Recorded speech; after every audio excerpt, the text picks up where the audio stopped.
buongiorno, bentornati. Grazie. Vai. Our next guest is a fashion critic who started her career at the Washington Post and has been working for Vanity Fair and for the New York Times magazine, where she was keeping a blog called On The Runway.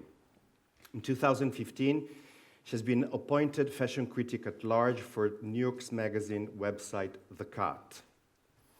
We love the fact that her mind is absolutely independent and that her writing always responds to the same idea of freedom we share, and that her point of view is so sharp, sometimes it stings, which can result in being banned from shows. You know, it happens. We know very well that. There's a portrait of her hanging from one of Giuliana's own walls, and the portrait of her right in front of my eyes every time I start writing about fashion. We not only love her, we worship her. Ladies and gentlemen, please welcome the most striking example of fashion journalism we have in the world, Miss Cathy Horyn.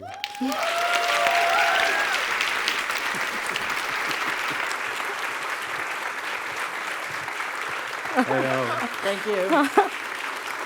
Hi, Cathy. Hi, thank you. Hi, everyone.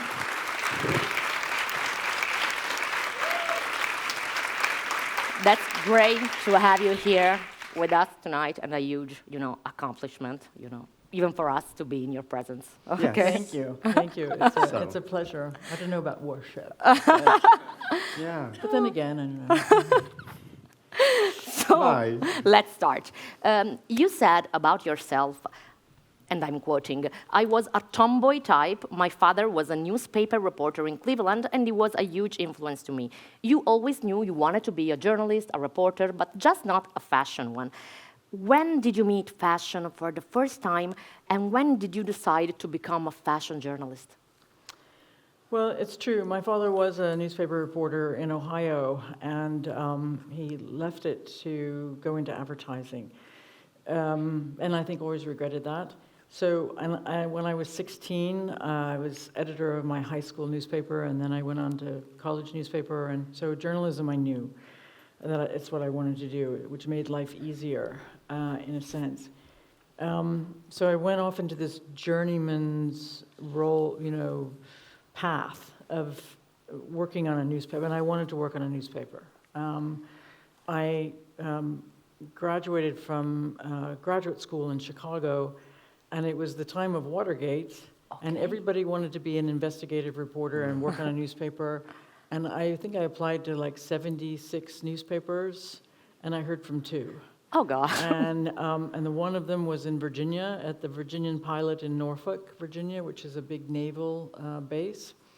And I landed there and loved it. And my first assignment was the school board, covering in one of the towns. And which is a typical way when you start on a newspaper in America. You start police or schools, and you find out what you want to do after that, after a few years. And so I started doing general assignment reporting, feature writing, which I liked, and a variety of topics. And when I moved into the feature department, there was a woman next to me named Cami Sessa, who was the fashion writer for the paper. And she used to get these great big bouquets of flowers from Perry Ellis. And why Perry Ellis? Because he lived in the town. He grew up in the town where our office was based. And so Cami would go to New York twice a year, and I thought, this is pretty good. To go. I could do that. I mean, it really sounds simplistic, but that is the truth. I just thought, let's go see the world, let's do something. At a certain point in a reporter's life, you start thinking, I want to be a specialist. Some people become political writers, some people dream of being a foreign correspondent, and they do it. I really didn't have a particular idea. I thought magazine writing, really. And but I just thought fashion would be interesting. I grew up with a very stylish mother. We had Vogue in the house. We had W back in the old days of W, when it was John Fairchild's publication, and very mixture of social and fashion. And I always said to people, I really didn't understand the clothes, and I didn't really care about the clothes. I was much more interested in the people, Okay. in both the creatives and the CEOs. And so one day, I was very pregnant. I was sitting on the desk of the night rewrite guy, and we were talking, and I was looking at Editor and Publisher magazine, and it said, there was an ad for the Detroit News, and it said, fashion writer, no experience necessary, must be a good writer. Well, you know, That's great. you have So it. I was like, I wasn't so sure about, I was like an okay writer at that point, but the fact is that they were looking for someone with no baggage, who was going to come into Detroit, and which was it's a very big fashion town. And yeah, so that's how it really started from that point. Ok. Good job. No, niente, stavo parlando con il guy del couch, So whatever. we're quoting an interview that you did for Sister Magazine 2015, which is quite good. We're really digging into it. And within this interview, you said that the first story about fashion you ever written was about the shocking fact that black and blue were being worn together in fashion. That was a very odd combination at the time and worthy of a story. And that was the beginning of the 80s, I think. Mid-80s. Mid-80s. 86. So how much fashion has become more complex to read, you think, since that time? Well, Or didn't? I don't know. I mean, we were writing an awful lot in the 80s and the 90s. I started in 86, and that story was the tryout story for the job at the Detroit News. Okay. I had to propose 2 stories and write like a mock story. One of them was black and blue, and the other one was a personal piece about why my mother put hip pads in her clothes. Oh, This is okay. in her younger years. Did she really? Yeah, because she was so tall and thin, so she put she sewed hip pads into her clothes, and to give her more shape, and which made me think of Terry Mugler, and which was the great era of Terry Mugler and sort of stretching the idea of what is feminine.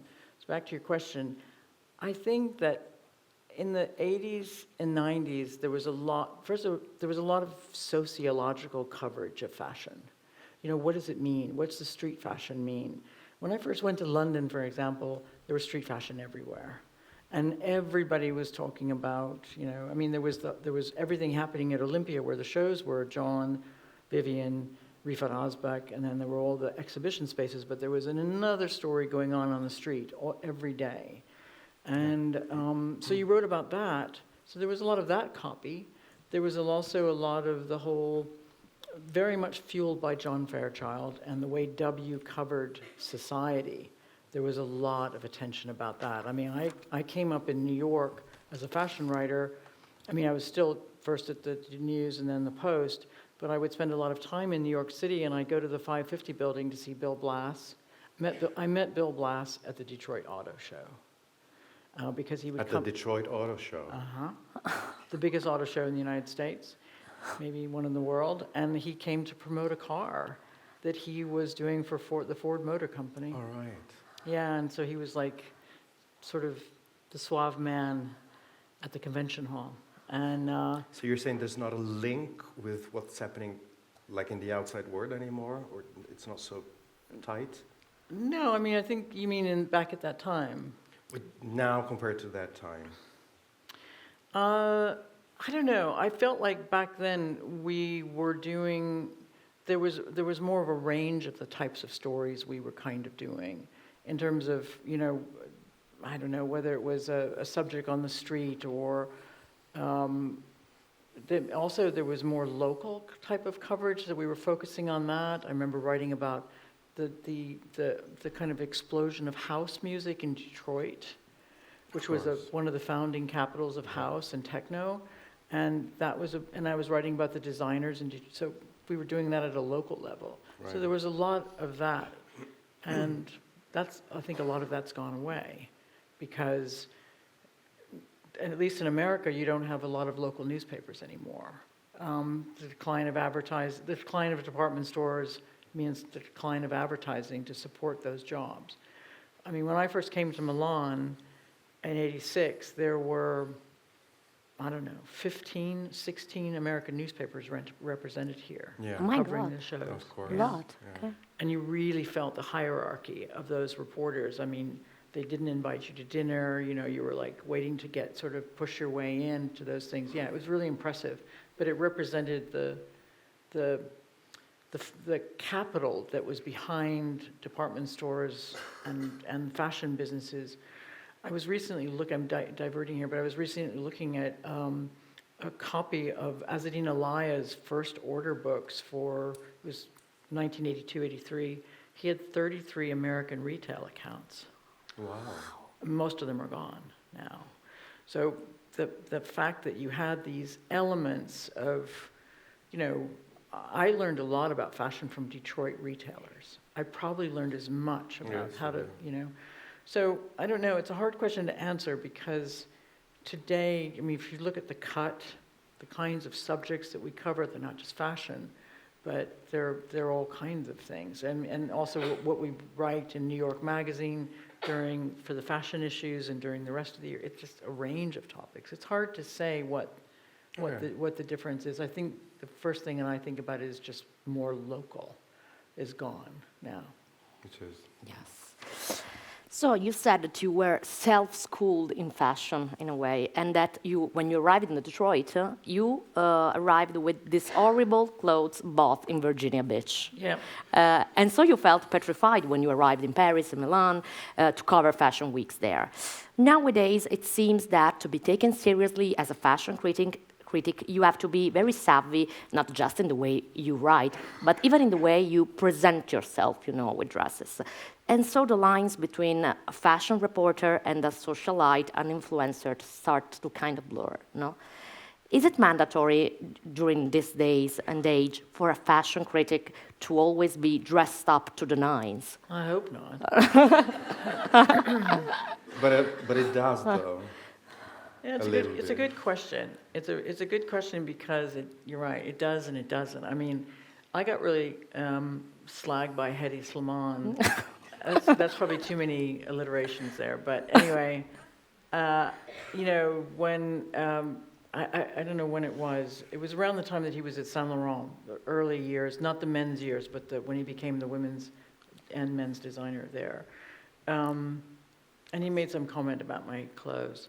And I thought it was weird because... He did? Like yeah. in what circumstance? It was because I wasn't invited to the show, but we covered it anyway because, of course, we had the film. So it wasn't yet live streamed. This was before live streaming, but it was digital. So my photographer, who's brilliant, for the New York Times, we met in my hotel in Paris, and he had all the images right after the show, and I wrote about the show, as you would and as you should. And then I think Hedi put something on his Twitter about, something about I forget now what he said exactly, but I always thought it was odd that people would make that comment.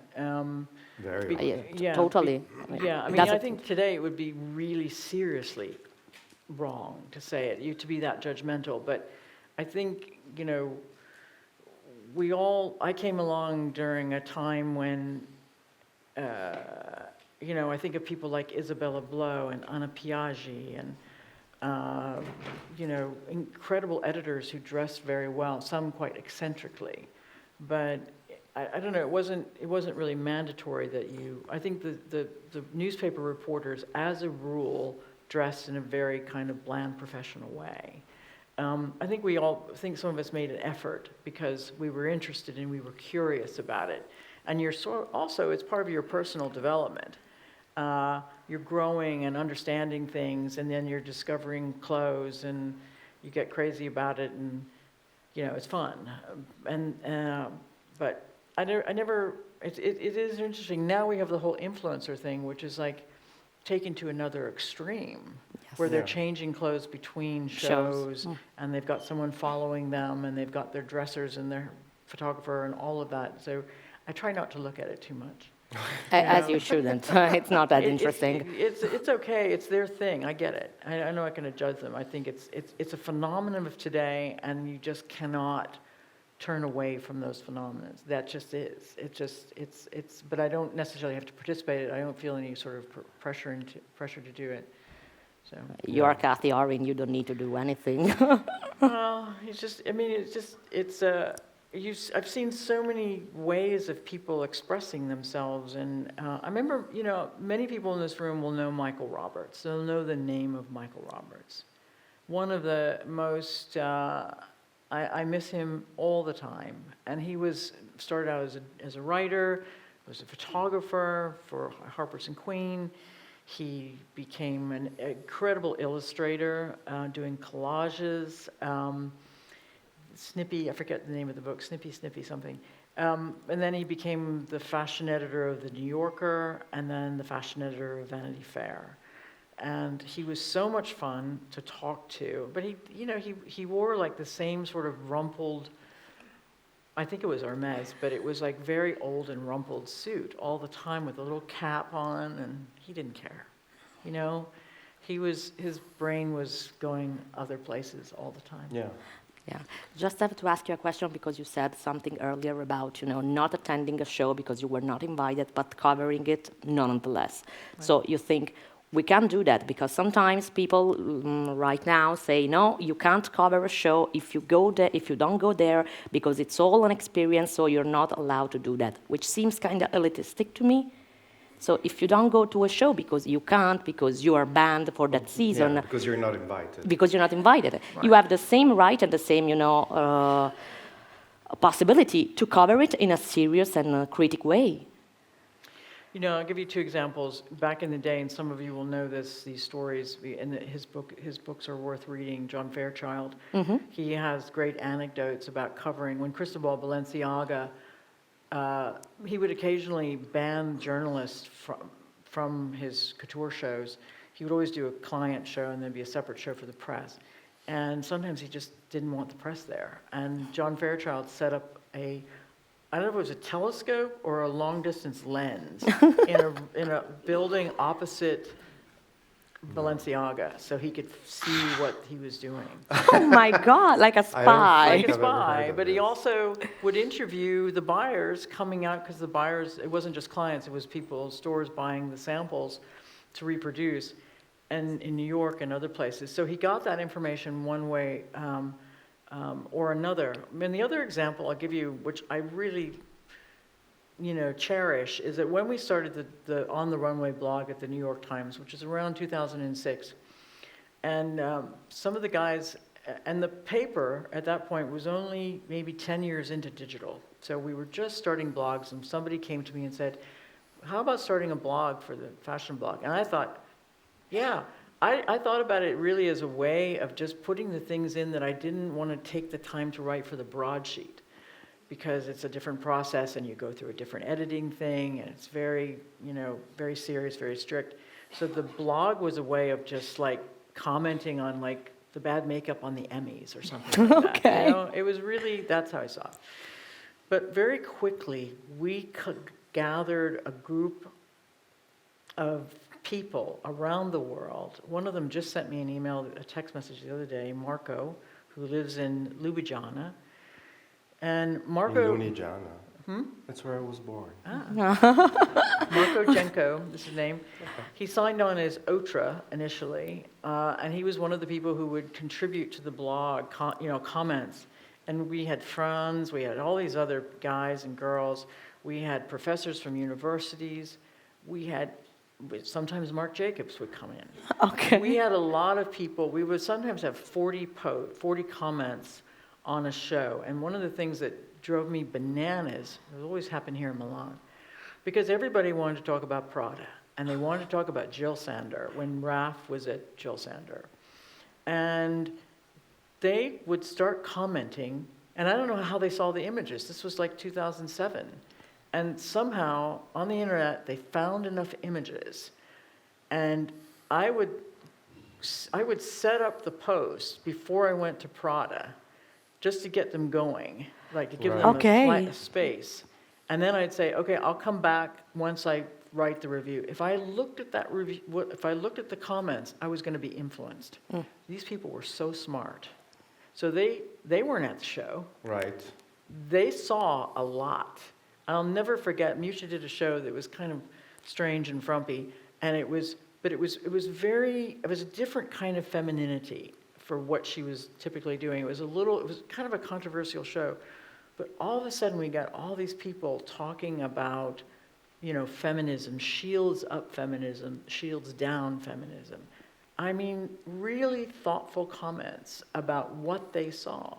So I don't think that makes any sense that, you have to be there. There are the one or two exceptions. You could have seen the Gucci show without the one the other day. You didn't need to be there to see that. You could understand it perfectly well. So, and I don't say that disparagingly. I think it was a really interesting show. I think the same with Prada. I think you could have seen the latest Prada show and understood what was going on. Yes. Can you elaborate on that? Which one? On the Gucci show. The Gucci show. Well, I wrote in yesterday's post about the show. I trust Demna, and because I got to see. I remember when I first met him, it was in the showroom at Vetements, and I was like saying to him, it was kind of a grubby showroom, and he was beginning. It was around the time. It was before the Chinese restaurant show and before the Depot show. So it was maybe their first collection, second collection. Yeah. And I said, it looks too much like Margiela. I don't get it. What's going on here? And so anyway, he defended his position, and then he went to Lionel from Kering, who was working on recruiting. Yeah. Proposed him to Kering, which was really, Lionel is a super far-sighted person, and he went, and the first collections were, quite. They had a Balenciaga silhouette to them, and they were very sporty, a little bit of vêtement in them. And then he started doing the oversized parkas. He did the 3D printing. He did the shapes. And then he gets to 2019, which is the Parliament show, opens people's minds, like this is something now different, the tailoring, the oversized tailoring, his commentary on politics and what we see in this it's a world that has too much bureaucracy to it, too much control, too much manipulation, too much censorship. And I thought I always argued with him, you're the first designer to come out of he's the second designer to come out of the former Soviet Union, Valentina being the first. And Valentina, the designer, she was born in Russia, and she set up a dressmaking business in New York in the 20s, 30s, 40s, 50s, and really gorgeous, beautiful, influential designer of her time. But here's Demna coming out of this different experience, and he comes to Balenciaga, and he gives us that experience in his own ways. And I loved writing about those years. And you get to 2021, which is the first couture show at Balenciaga in 50 years, 45 years. He does the hilarious red carpet show with the Simpsons film. I've never laughed so hard in my life at a fashion show. And, it was a phenomenal year. And he made us see things that we never expected to see. Yeah. And he kept going with that at Balenciaga. So that's why I trust him at Gucci. I think he's in this new terrain of body-conscious clothes. Let's call them sexy. I remember, I think I did an interview with him in System, and he laughed and he said, have you ever seen a sexy Demna? This was like 5 years ago. Well, now we're going to see it. But it's new territory for him, and he has the ability to think about things that are going to be different. I think that a lot of people, obviously online, I took a sort of glance through the Gucci Instagram site just to see some of the comments. And I'm not surprised. People said the same thing about Balenciaga in different ways, but the same polarizing, I don't like it, I hate it, I love it, it's trash, it's whatever, you know? Well, when it comes to them, it's always a fandom. It's not just a regular designer. Yeah, I mean, he knows how to, to push certain buttons. But I don't think he does it entirely deliberately. There are probably sometimes when he does, but I think he's immensely curious. I think I mean, when I think about the Gucci show, I think the thing to focus on is the audience. It's not the aesthetic. The aesthetic is just one part of that, and that aesthetic it's new for him, so there's some flubs in the show, for sure. I thought the men fared better than the women. I thought they had better, I was more interested in a way in the men, but not entirely. Some of the women, the tailoring was fantastic, and for the women, the smaller jacket, the looser pantsuit, there was a puffer jacket that was kind of interesting. There were several things. Some of the evening clothes were fine, but the men's characters, the men's personality, some of those shapes I thought were really interesting. Some of the materials he was using. But what I find interesting is, look at the cast. The cast of Balenciaga was really interesting for its time.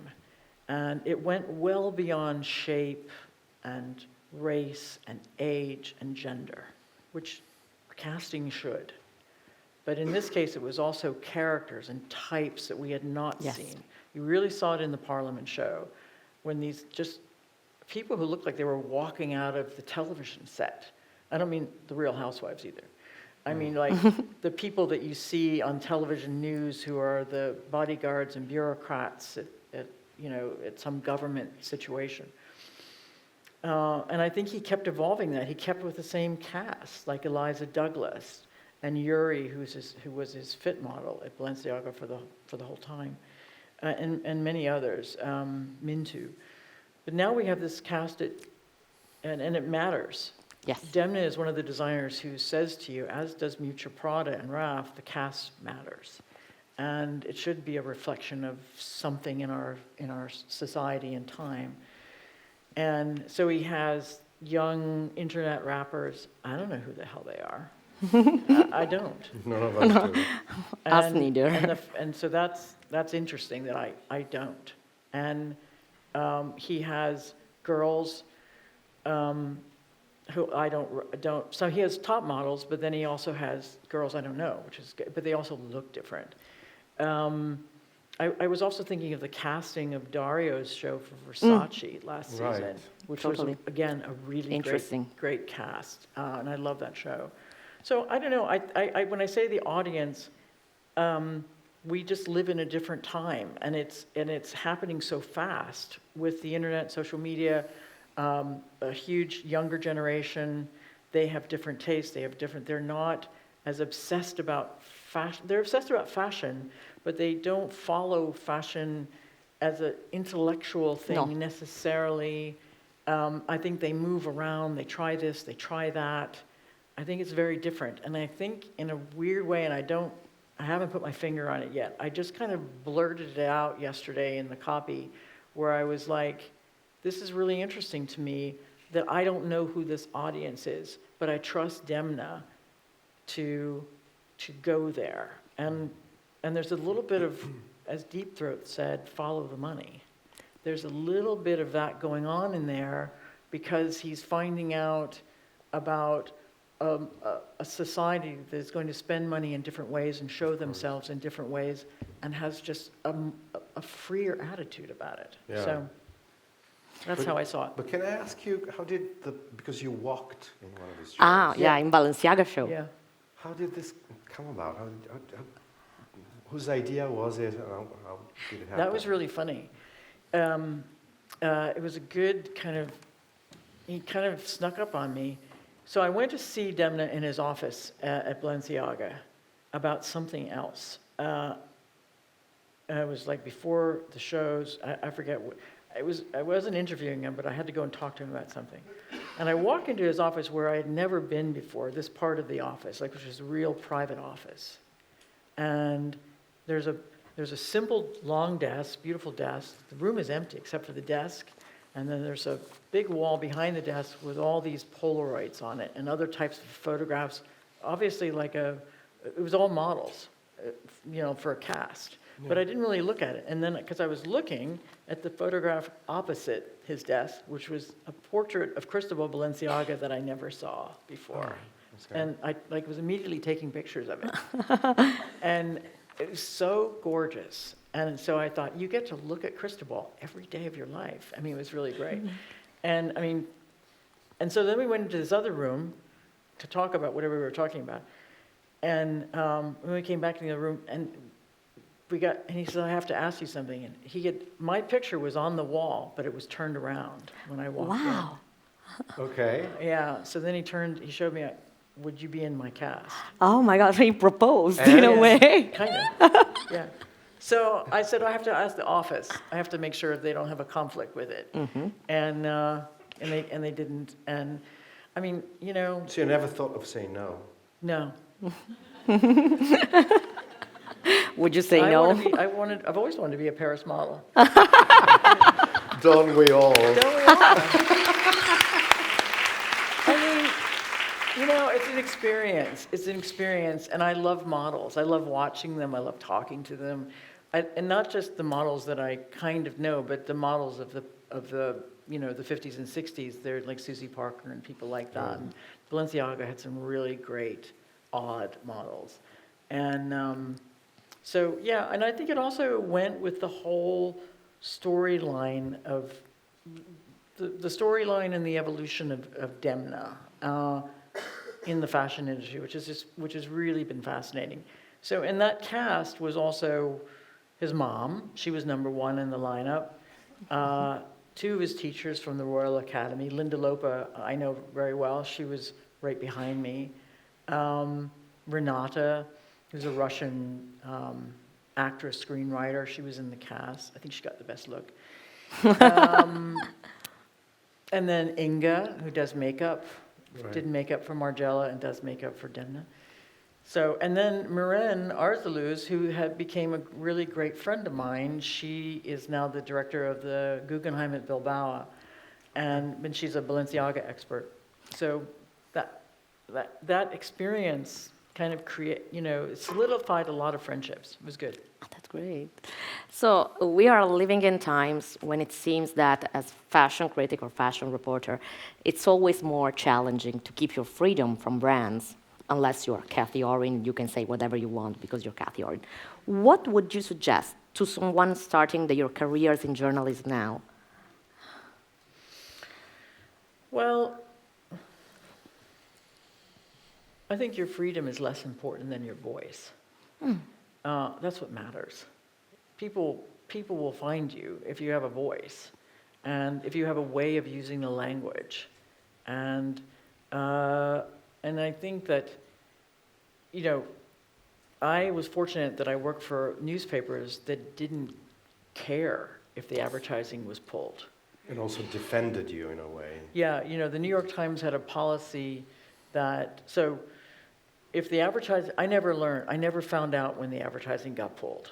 I only found out afterward because they didn't want me to be influenced. So I wasn't banned, let's say, from that designer show, but he had pulled the advertising. And so the Times didn't want me to be, to self-censor because of that. And then as far as being banned from shows, usually designers, after it takes 2 or 3 seasons, then they invite you back, and it's all done, And then you can, it's sort of silly because you continue. It didn't affect. I don't think it affected me or any other reporter who was banned. You still say what you need to say or want to say. But I think it's just much more important to develop a voice, and especially in the world of Substacks, which is a long process for people. I can imagine. It's hard I can relate to it, but I started out working for newspapers and magazines, and so always had that platform and that kind of protection when it came to that,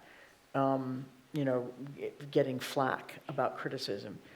But I just feel like, I suppose it's similar to something that Rick Owens has said many times, that the reason that he is in business still today is that he had this long runway to develop his ideas, and he had the support and the interest of retailers and press Yeah. who were and so he could just, and he has a great production partner. So, and he had a chance to develop I remember Rick's first collections in Paris, and they were really awkward.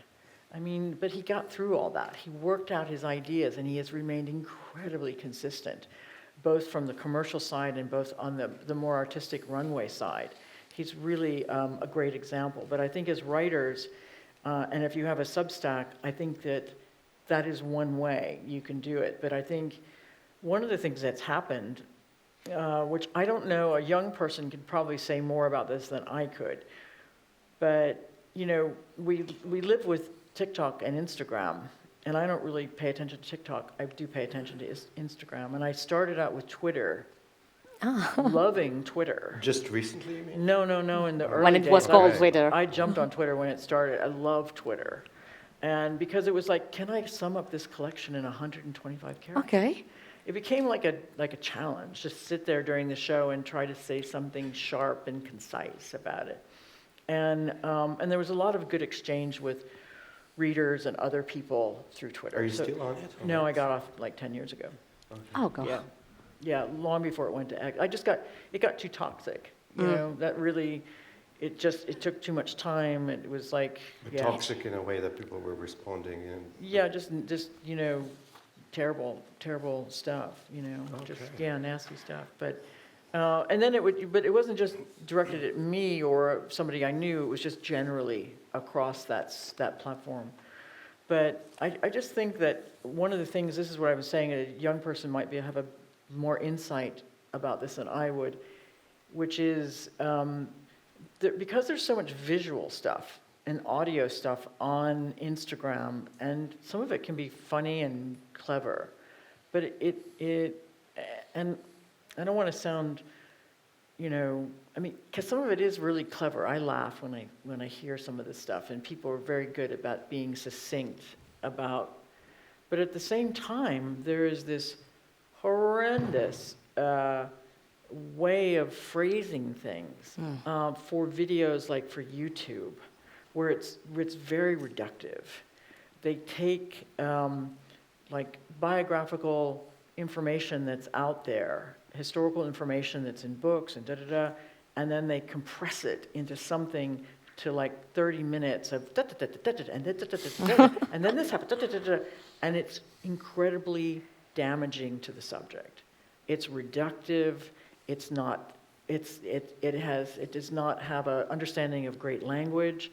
And so that's the thing. I think I'm just more language driven. It's like that's what, you know. I think that's important, and I think that there's a space there for young writers, if they really care about the language, to think about that with TikTok. Yes, you want insight. But just remember, you don't need these brands. Mm-hmm. Eventually, they will need you.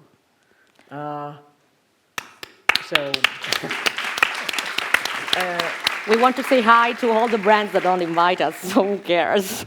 Yeah, I mean, but if you have good insight and if you love what they do and you say it, that's great. But if you also are critical in a fair way about what they do, they will respect you.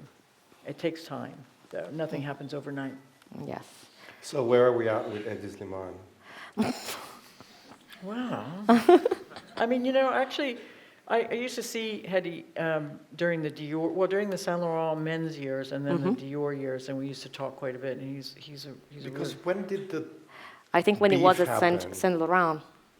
The beef happened when at Dior Homme. Ah, Dior. Okay. Dior Men's. And I think he perceived that I was giving too much attention to Raf Simons. That's my understanding of it.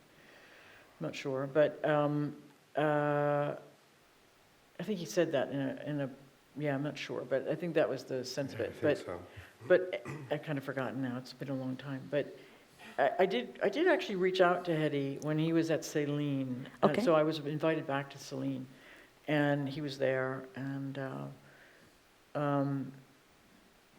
it was. I reached out in December of 2019. Okay. to have coffee with him in Paris, and then we were going to do it in January of 2020, and he was actually away from Paris, and then, of course, the pandemic. And I have not, and things just sort of fragmented after that because he wasn't doing the Celine shows on a regular basis. He was doing them, but not on the calendar. Yeah. So, and then he left, so there hasn't been even an opportunity, but I wouldn't mind it. I'm always open to talk to him. Okay. Yeah. Well, you just have another question because we're running out of time, so I'll just make another question and then I'll make mine. Okay, so I just finished. Yes. So, 6 months ago, there were all these big changes in creative directions, and everybody said this is going to be the reboot of fashion, everything is going to change, but nothing really changed, did it? Or did? It's funny, it made me think of, in 2020, in the summer, we did this group of interviews for New York Magazine of all these designers, and it was like a time capsule of the pandemic. And I interviewed Mucha by Zoom, of course, and she was in her home, and she said, "What I don't like about the pandemic is all this rhetoric, that everything is going to get better." And I'm like, "Yay, Mucha, you said it." And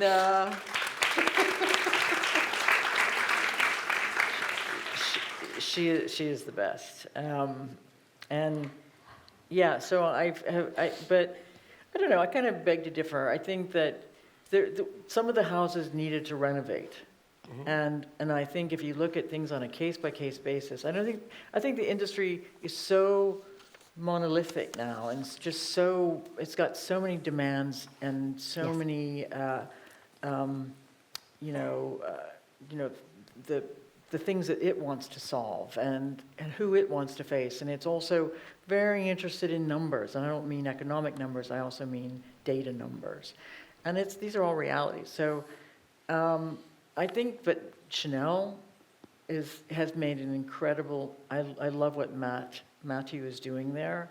And we were talking earlier, I think he's really widened the frame. I think he's broadened the context of what fashion can be, should be, the way we should think about it.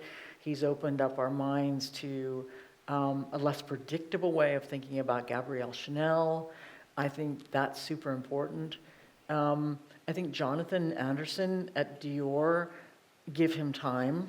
He is also, it takes a minute for some, he told people at LVMH it's going to take 4 to 5 seasons, and I think that's generally fair. That's the norm. So I don't know. I think that, I think in some ways we have to see more change though in some of these houses, and I think I'm concerned sometimes that the problem isn't with the designers, it's with the owners and the CEOs. Yeah. That they're not as progressive as they could be.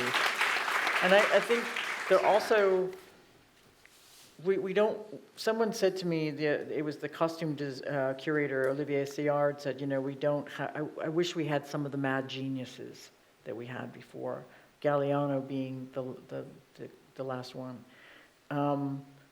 And I hope that there's a place for John somewhere. There's a lot of people who'd like to see that. But, I just think that sometimes the companies could take more risks than they're taking and be less questioning. I mean, we don't need to go into stores and like Bergdorf Goodman and just see a sea of handbags. We need that sense of discovery.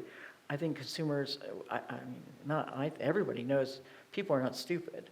They know what they like and they will be motivated, but it does seem very narrow in the focus of things and the imagination of things. And I think people are craving.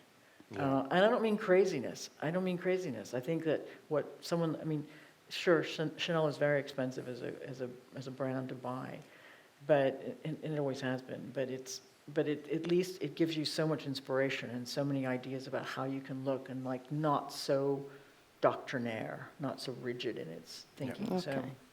So, unfortunately, we have to close. So, the last question is, your inspiration in writing are the likes of Joan Didion and Tom Wolfe. You said, I was thinking to myself, how can I write about fashion in the same way those guys write about their subjects? Have you found an answer to this question, and what is the secret recipe for you? Well, when I was younger, those writers were really important. They were important to a lot of journalists over the years, and the whole group of people who qualified as new journalism. Yeah, it was a really eye-opening, mind-opening way of structuring a story. It's about structuring the story. It's about getting fresh language that like lifts the thing up. And there's lots of other people, you know, that I love to look at and read. And I think in later years, the thing that I've learned that's just as interesting is to look at other types of critics, and whether that it is, you know, whether they're alive or dead, doesn't matter. I mean, I think Pauline Kael was great. Peter Schellendahl, who was a great, no longer alive, great art critic for The New Yorker, amazing use of language. Greil Marcus. For a young writer, his early writing, and some of his late writing too, he's a rock and roll historian and critic, but he's so flexible and so fun to read about, to read the way he writes. Ellen Willis, no longer alive, fabulous music critic on rock for The New Yorker. Manny Farber, another great critic for The New Republic on film. So those people, I think I sort of moved from one type to, moved up just because. So I think the thing is that you asked the last question, at the end of the question was, the biggest problem we have is time.